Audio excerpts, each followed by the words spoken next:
আচ্ছা আপোনালোকে এটা সঁচা কথাই কওক, আপোনালোক যেতিয়া আজি আহিলে ঘৰৰ মানুহজনে চাহ খাব পালে নে নাপালে? আজি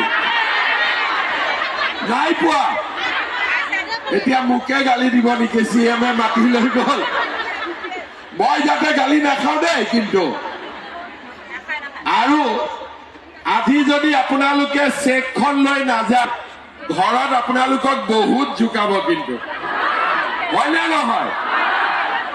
চেকখন আজি লৈ যাব লাগিব নে নালাগিব? লাগিব। কিন্তু আজি লৈ গলে নহব, আৰু ল'ব আহিব লাগিব। বুজি পালে নে নাই? এবাৰতে ললে নহব, মাজে মাজে এনেকে আপোনালোকে চেক ল'ব আহি থাকিব লাগিব। আৰু কেনেকে আহি থাকিব লাগিব তাৰ বিষয়ে মই আপোনালোকক বুজাই দিম। আপোনালোকে মোৰ কথাখিনি ধুনীয়াকৈ শুনিব।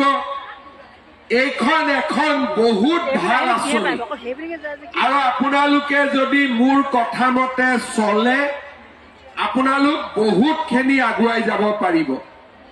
আজিৰ সভাত আমাৰ মাজত উপস্থিত মন্ত্ৰী প্ৰশান্ত ফুকন ডাঙৰীয়া, ৰণোজ পেগু ডাঙৰীয়া, আপোনালোকৰ মৰমৰ বিধায়ক ভুৱন পেগু ডাঙৰীয়া, টংকেশ্বৰ সোণোৱাল ডাঙৰীয়া, ভৈৰৱ দেউৰী ডাঙৰীয়া, মিহিনেশ্বৰ বসুমতাৰী ডাঙৰীয়া, ভূপেন চুতীয়া ডাঙৰীয়া, জিলা আয়ুক্ত মহোদয় ৰূপা কামান ডাঙৰীয়ানী, লাৱণ্য দলে ডাঙৰীয়ানী, দীপৰেখা দাস বাগৰি ডাঙৰীয়ানী, লক্ষীধৰ খেনচুৱা ডাঙৰীয়া, জীৱন গগৈ ডাঙৰীয়া, প্ৰণীতা গগৈ, আমতা বিশ্বাস, তুলন কোঁৱৰ, যোগেশ্বৰ কুটুম, জহান দলে।